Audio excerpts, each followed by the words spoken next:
sommes dans le nord de la France, à 7 km de Cambrai. On va voir cette fameuse couche d'argile noire à la lisière du bois de Bourlon, qui est à une centaine de mètres derrière moi.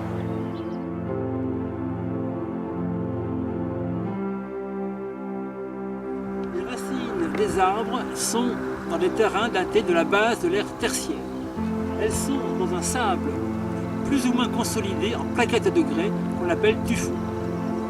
Et là, on voit la couche d'argile noire, peu épaisse, coincée entre la base des terrains tertiaires et les terrains secondaires. La craie blanche est datée de la fin du Crétacé supérieur, la fin de l'ère secondaire, il y a 65 millions d'années.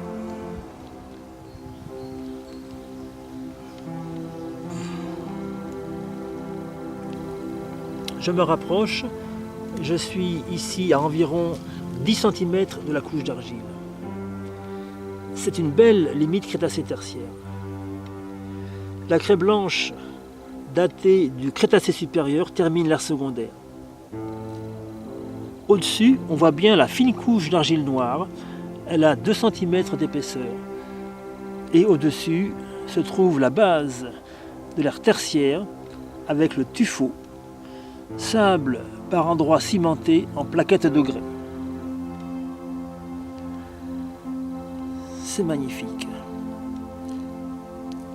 On verra tout à l'heure si on peut tirer des informations de cette couche d'argile noire qui permettront peut-être d'expliquer la disparition éventuelle des dinosaures à la fin de l'ère secondaire. On trouve aussi une mince couche d'argile noire du même âge, 65 millions d'années, dans plusieurs endroits du globe.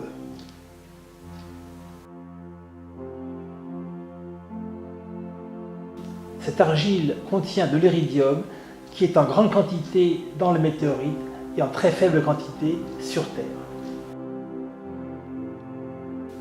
L'impact de la météorite avec la Terre aurait propulsé des fragments incandescents et enflammé les forêts du globe, arrêtant toute photosynthèse et bloquant toute chaîne alimentaire. La suie résultant de cette combustion serait à l'origine de la couleur noire de l'argile.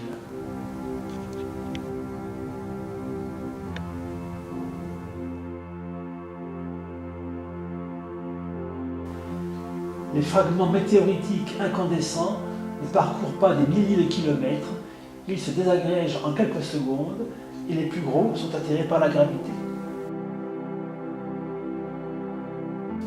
La combustion des forêts ne donne pas de suie mais de l'eau, du gaz carbonique et des cendres blanches. La suie, c'est du carbone pur. La suie provient d'une combustion incomplète lorsqu'il n'y a pas assez d'oxygène et là, il n'est pas prouvé que la quantité d'oxygène était faible au Crétacé supérieur. La couleur noire de l'argile ne provient donc pas de l'embrasement des forêts résultant de l'impact météoritique. On va voir de près cette fameuse couche d'argile et quels renseignements elle peut nous apporter.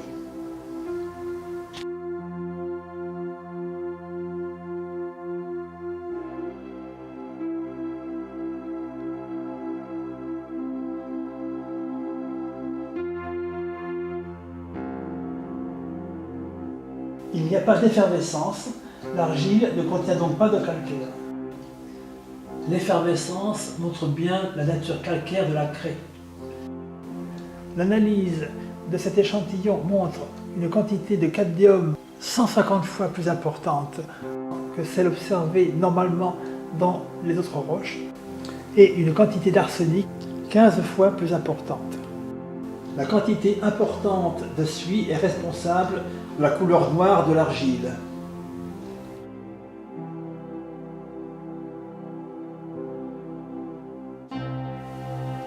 À la base de cette couche d'argile se trouve une zone orange qu'on voit ici. Elle correspond à des composés oxydés. C'est une fine pellicule de 1 à 2 mm d'épaisseur qui repose sur la craie et qui contient une quantité anormalement importante d'iridium. suie, cadmium et arsenic étant des composés résultant de la combustion du pétrole, on peut supposer que la météorite a ouvert les sédiments magasins de pétrole. Je propose le scénario suivant: une météorite de plus de 10 km de diamètre, peut-être 50, que j'appellerai météorite mère, explose au contact de l'atmosphère. Elle donne des fragments que j'appelle météorites de première génération, qui sont propulsés dans toutes les directions et dont certaines repartent au-delà de l'atmosphère. Elles voyagent pour retomber ensuite dans des régions éloignées de l'explosion, et je pense que c'est pour cela qu'on trouve de l'iridium de même date, 65 millions d'années, en Inde et au Canada par exemple. Un de ces fragments de première génération percute la Terre dans le golfe du Mexique. Il explose et donne des fragments de deuxième génération qui retombent peut-être dans un rayon de 2000 km, en tout cas beaucoup moins loin que les fragments de première génération. La forme en fer à cheval du cratère fait supposer un angle d'impact très aigu de quelques degrés. Lors de son passage, la météorite a emporté un morceau de la croûte terrestre, ouvrant le cratère vers le nord, en disséminant des fragments de météorites dans l'Amérique du Nord, suivant une direction privilégiée. Des poussières de roches terrestres et météoritiques sont propulsées dans l'atmosphère. L'onde de choc fait éclater des roches renfermant des hydrocarbures. Les hydrocarbures sont libérés et s'enflamment. La combustion incomplète des hydrocarbures donne du carbone solide noir. Chauffées, ces particules montent tout d'abord dans l'atmosphère, puis le nuage de carbone se refroidit, il descend et se répand à la surface. Après le dépôt des poussières météoritiques, dont l'iridium, la suie et les autres composés issus de la combustion du pétrole se déposent.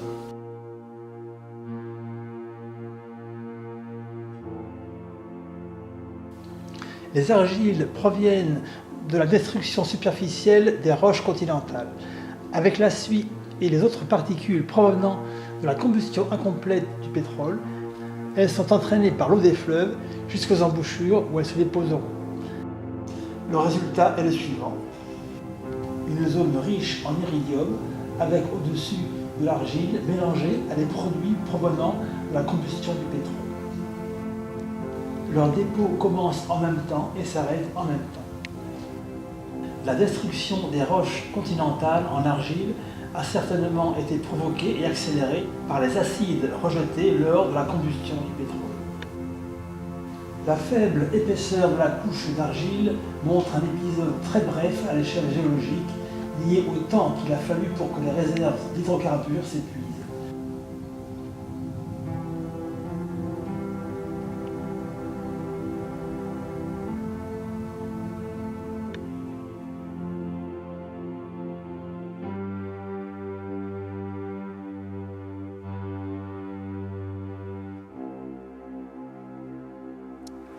Le bois de Bourlon se trouve environ à 150 mètres d'ici, et à ma gauche se trouve une carrière de craie.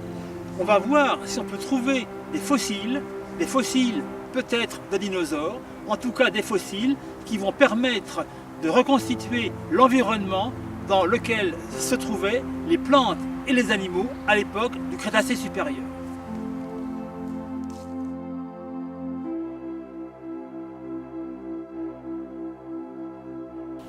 Juste sous la couche d'argile noire qu'on vient de voir, il y a 50 mètres de craie comme celle-ci. Si on a de la chance, on peut trouver des fossiles comme celui-ci. C'est un fossile d'oursin appelé micrastère. Et comme tous les oursins vivent dans la mer, eh bien, on peut supposer qu'ici, il y avait la mer. Voilà.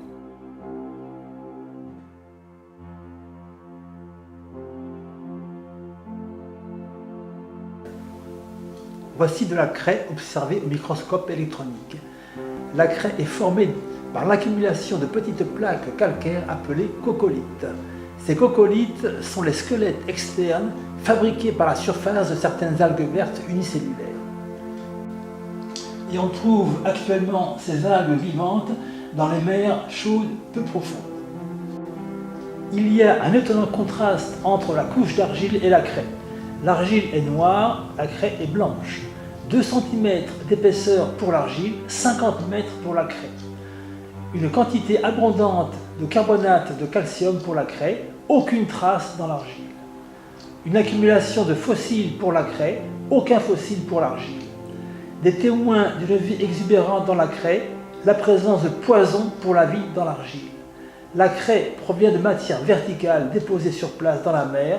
L'argile provient de matière déposée sur les continents et transportée par les fleuves dans la mer. Cette limite franche entre l'ère secondaire et l'ère tertiaire montre 3 événements chronologiques.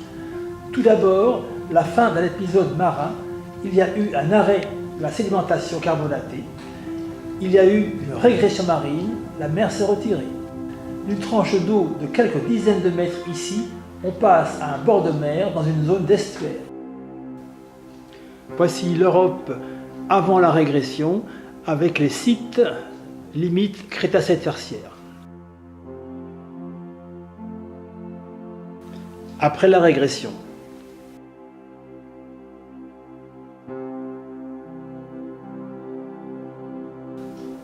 Deuxième événement, une explosion météoritique. Et troisième événement, le rejet de substances toxiques provenant de la combustion du pétrole.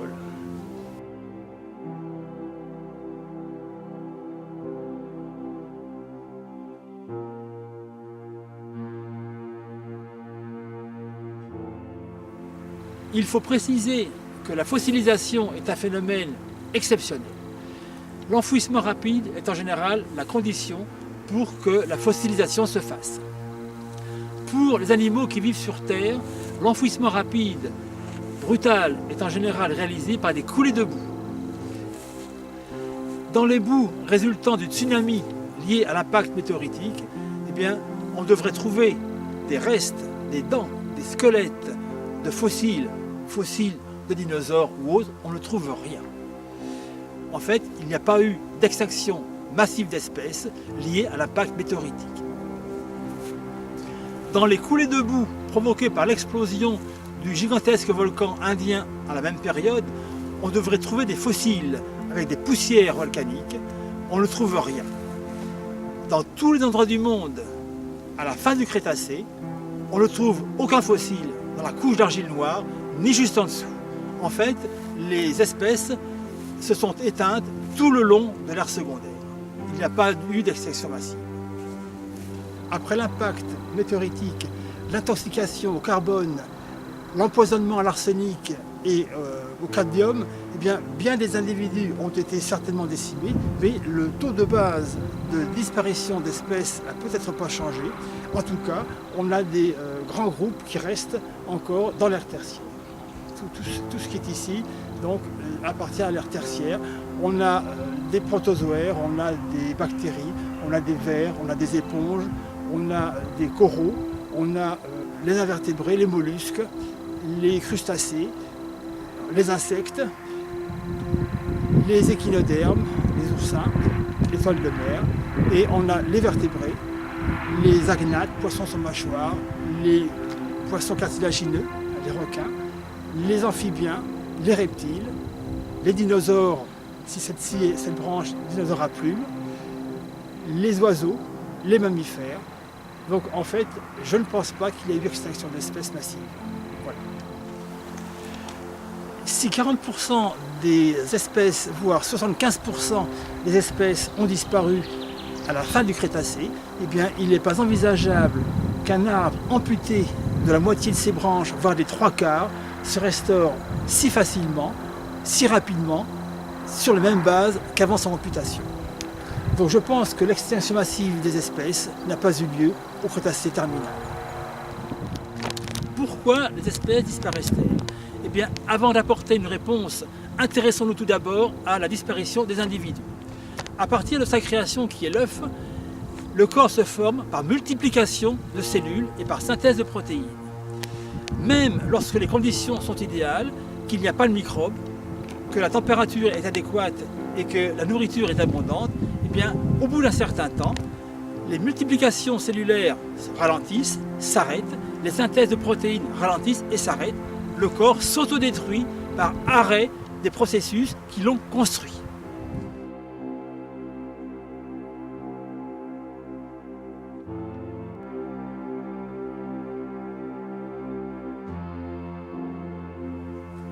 L'autodestruction est donc programmée dans l'ADN des individus à différentes échéances selon les espèces.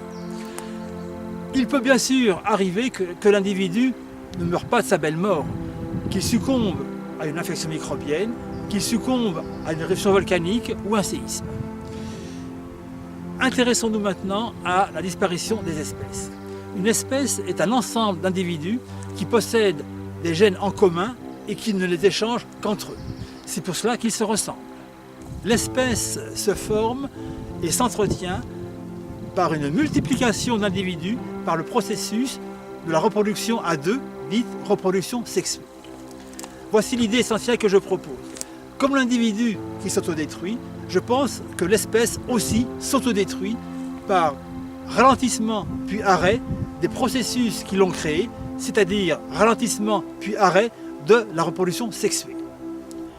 C'est le rapprochement des individus, puis le rapprochement des patrimoines génétiques contenus dans les gamètes, jusqu'à leur réunion dans l'ovule, que l'espèce se construit et qu'elle s'entretient en remplaçant les individus qui meurent. De la même façon que pour l'individu, au bout d'un certain temps, caractéristique pour chaque espèce, même si les conditions sont idéales, l'espèce s'autodétruit par arrêt des processus qui l'ont construite.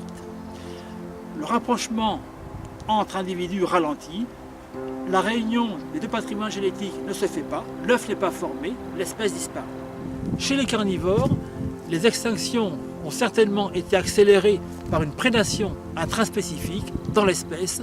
Les plus gros ont mangé les plus petits.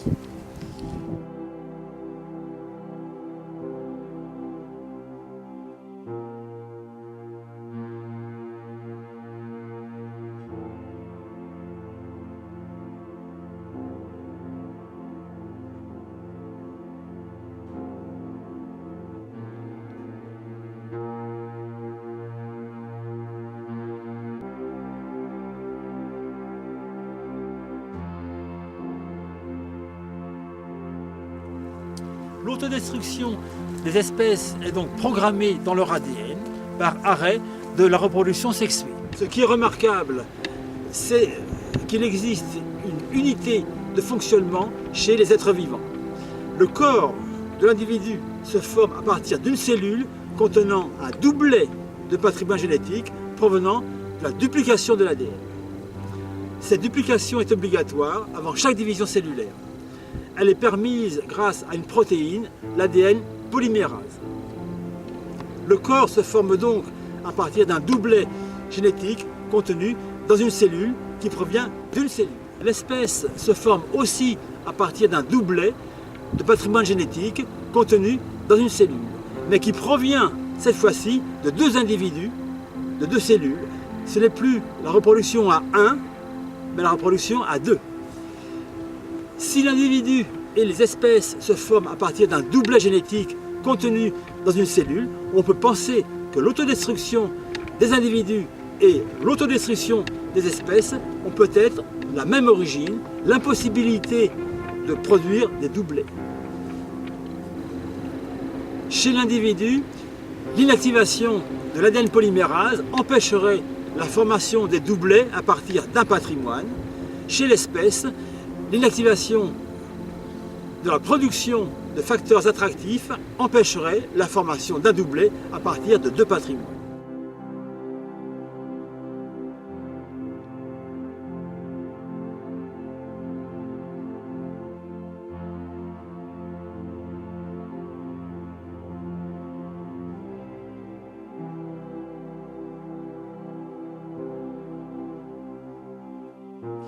Je pense que dans une espèce, et après des millions de générations, l'ADN codant pour ces facteurs attractifs devient inactif. Tôt dans la vie de l'individu, en tout cas avant la maturation des organes reproducteurs. Et cela pour tous les individus de l'espèce, dans un temps à l'échelle géologique assez bref. Les individus où les gamètes n'étant plus attirés, eh bien, la fécondation ne se fait plus et l'espèce finit par disparaître. Il reste beaucoup de mystères. Où sont les gènes responsables de ces activations et inactivations? Pourquoi agissent-ils à différentes échéances selon les individus et les espèces? Un impact météoritique qui ouvre des roches magasins de pétrole a dû être unique dans l'histoire de la Terre. Il a bien eu lieu au Crétacé supérieur, dans le golfe du Mexique, mais n'a pas provoqué l'embrasement généralisé des forêts du globe, ni l'obscurcissement planétaire empêchant toute photosynthèse.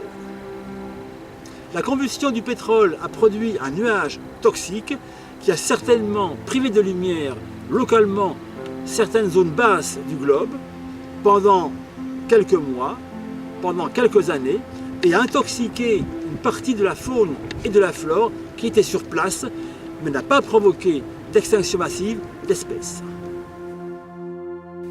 L'histoire du globe est inscrite dans les roches résultant de dépôts, et cette couche d'argile noire a permis de reconstituer l'épisode mouvementé qui a vraisemblablement eu lieu à la fin de l'ère secondaire.